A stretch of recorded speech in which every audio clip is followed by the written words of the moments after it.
Hello and welcome everyone, I'm Dakian. This is Monday the 20th of June 2016 and this is another Monday Miniatures Ramble. Starting off with a couple of finished Malifaux miniatures, the Victorias, the Master and the Henchman. Now these are known as, this one is the actual Master, Victoria of Ashes, and this is Victoria of Blood, the sort of sidekick. Now, I don't have the pictures with the studio paint job because when I bought these particular minis, they were not in the original packaging. They'd been placed in some other sort of blisters.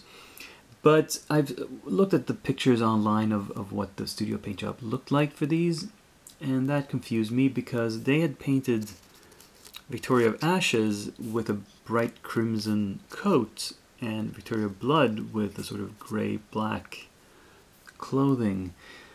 So the colors were the opposite of what their names would suggest, and I thought, why did they do that? Is it a joke or supposed to be, you know, ironic or something? But I just didn't get it. I thought, no, that's unclear. I'm going to do the opposite. I'm going to paint Victoria of Ashes in grey and Victoria of Blood in red.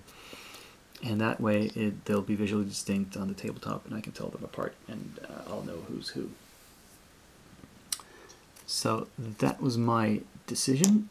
And also I painted up their normal henchman Taylor and Student of Conflict, their whatchamacallit, the totem. So now Taylor is pretty darn close to the studio paintwork. I did the pants a different color because I thought it's too much gray going on here. That's boring. So I did them a green instead. But otherwise, I went with the red hair and everything. Now the Student of Conflict, I thought the studio paint job was kind of boring, mostly black. So I went with the colors presented, but I added more of the red, made the skirt red, and made a lighter gray of the upper clothing, just to make it a bit more fun. Yeah. Anyway, those four are my completed Malifaux miniatures for this week. The current state of Malifaux minis here is that Misaki is well on the way. These colors, the blue and the purple, they're just preliminaries. I think I need to work some more on them. And there's some detail, but the skin and the hair practically done in the metallics. As for Killjoy here, I don't know if you can see, but the base is pretty much done, and I've started the metals, and he's otherwise just primed, but he's not a terribly complex figure, I hope. And finally, the Wabbit. I haven't done much at all. It's primed, I've worked a bit on the grass and the inside of the mouth, and that's it. Well, no, the fur has actually been given a sort of light gray base coat. I think I'm going to shade that even further before I start highlighting it up, but it's a start. Okay, for the avatars, I have only gotten as far as taking all the pieces out, cleaning them off from any mold lines and other debris, and then giving them a wash, and trying to think about how to fit them all together. So Zoraida's avatar is the most complex of all. First off, we have this tree, which is in two pieces and fits together something like that. Then we have Zoraida herself, who I think this peg is supposed to go in this little hole here. So she's standing by the tree, sort of floating. And this guy actually has a sort of a peg there, and I discovered this little thing there. So he's connected to the tree, and the tree's like that. And this covers all of a 50mm base. There's no real option for facing or placement. It's going to be the way it is, and that's just the way it happens. His arm is another piece, sits on there. We have Zoraida's 2 arms that attach. We have some more voodoo dolls. There is a doll sculpted into the foot of the tree here, and there's 3 more here, so 4 total, which is the same number as on the normal model for Zoraida that I painted a while ago. And I'm going to do the same thing. I haven't taken these off the sprue because they are so small and finicky. I think the best way to do it is actually paint them on the sprue and then just take them off when they're finished and glue them in place. So I think what I'm going to do is,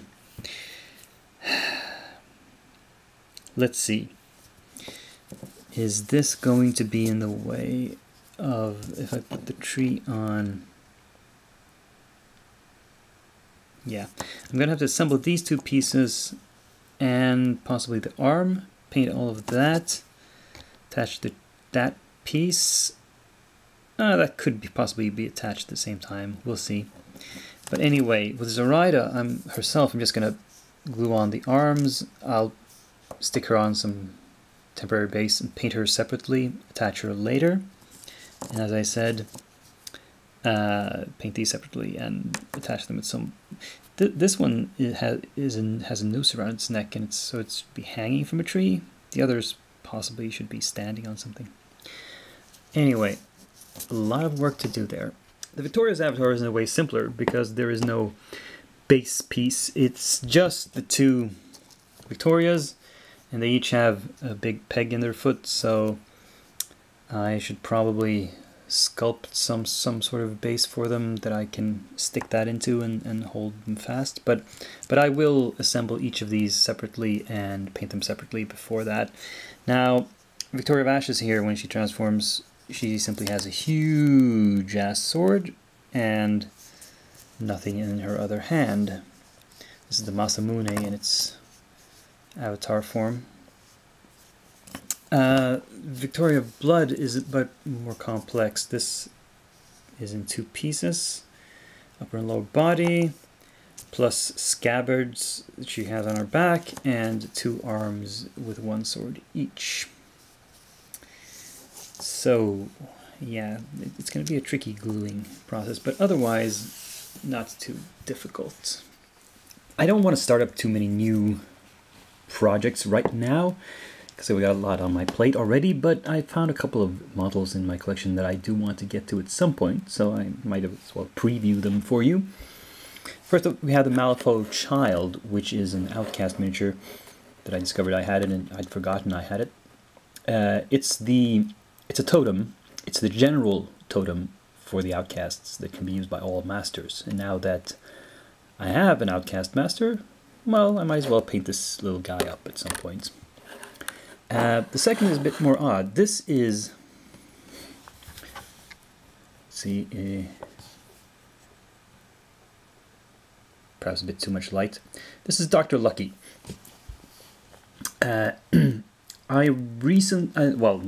Last year I kickstarted a new edition of the classical board game Kill Dr. Lucky, and it arrived a week or 2 ago, I forget exactly when.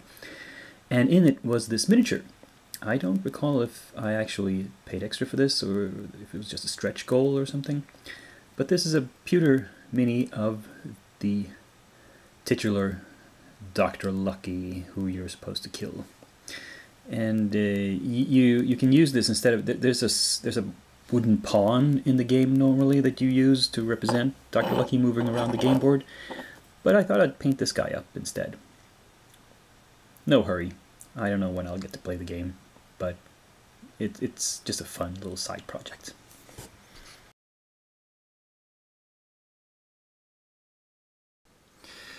Well, so the reason those numbers don't look even better, despite all the stuff I've painted for my Getting the Let Out project, is that I've been buying stuff again, and I've been buying more Malifaux. I've been scarfing up even more first edition stuff, the medals, because I just like them. And I thought I'd show you some of my purchases. Well, all of my purchases that I've arrived recently. Here's Coppelius, which is a nasty monster for the Neverborn. It looks kind of like a bit like a Mind Flayer from D&D. For the Outcasts, we have the Rat Catchers, which are they belong with Hamlin and his crew, and another convict gunslinger. You know, I mentioned that I wanted another try at painting this guy eventually, so I bought a second copy of him. I'm putting him away for the time being, not painting him up anytime soon, really, but you know, just saving him for future use. What's this? This is some punk zombies for the Resurrectionists. I believe in 2nd edition they changed the name of these and called them Necropunks. I think those are the same creatures. Not 100% sure, but I'll work it out when I eventually get around to painting and playing Resurrectionists, which won't be anytime soon. So for the guild, I got the Drill Sergeant, simply because I like the idea of a Drill Sergeant. And I got the Scales of Justice, which is the totem for Lady Justice. I don't have Lady Justice. Well, I have the avatar for Lady Justice because I've collected all the avatars, but and I'm looking for a good deal on the Lady Justice 1st edition box. I'm trying to find that box set somewhere. And if I do, I need the totem because, as I think I mentioned before, in the 1st edition, the totems were not included in the crew boxes. And finally, when it comes to new stuff, about the mechanical doves, again, these are the this is the totem for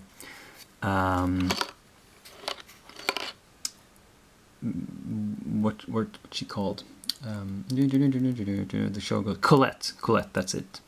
And they're not included in the set, so I don't have Colette either, do I?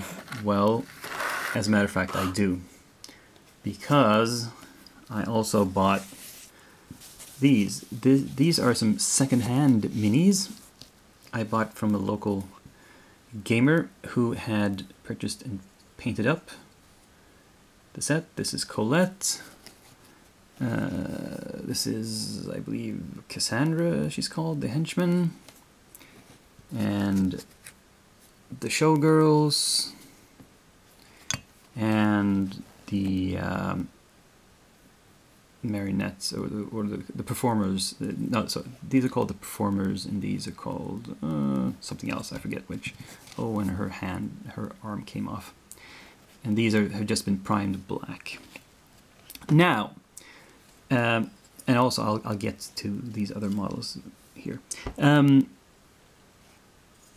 This is sort of an interesting project for me because I'm not going to play these the way they are.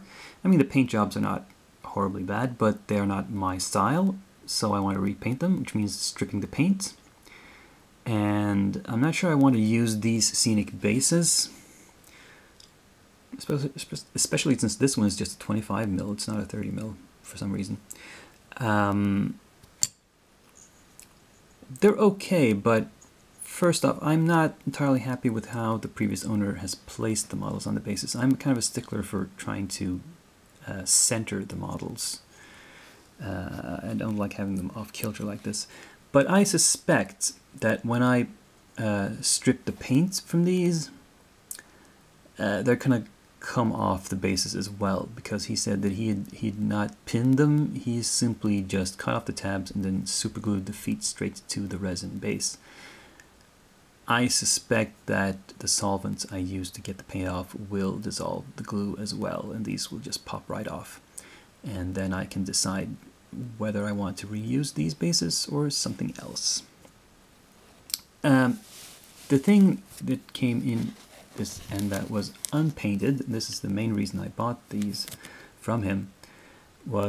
Is the avatar of Colette. This, I believe, was the last avatar I needed to make my collection of the first edition avatar models complete. I now have, oops, sorry about that. I now have all of them, including ones that I don't actually have the masters for, and don't have any intention of getting the masters for, but I just want my collection to be complete. And I have my ideas that he didn't have the base for this. Well, no, I think these came with 330mm bases because the original rules for this was that this avatar was 3 different models moving around separately. It doesn't work like that in 2nd edition, so I'm going to put them all on a single 50mm base, I think, and have it as a kind of a mini diorama almost.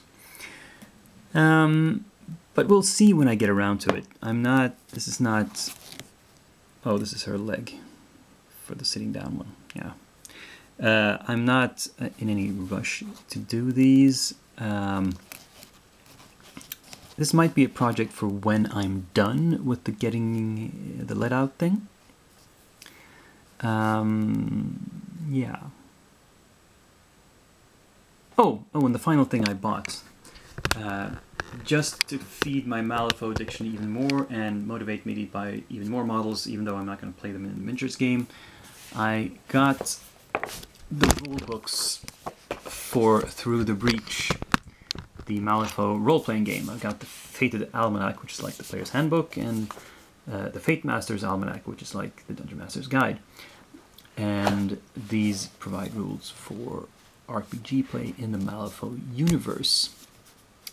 So I'm gonna have a fun time reading through these and figuring out if I want to start up a role-playing campaign as well. So that's all I had for this week. As I think I've mentioned a couple of times, I'm doing sort of 2 things in tandem right now. I'm doing the big summer painting project with the old minis, and I'm doing this weekly update as well. And so I'm showing different minis in each series.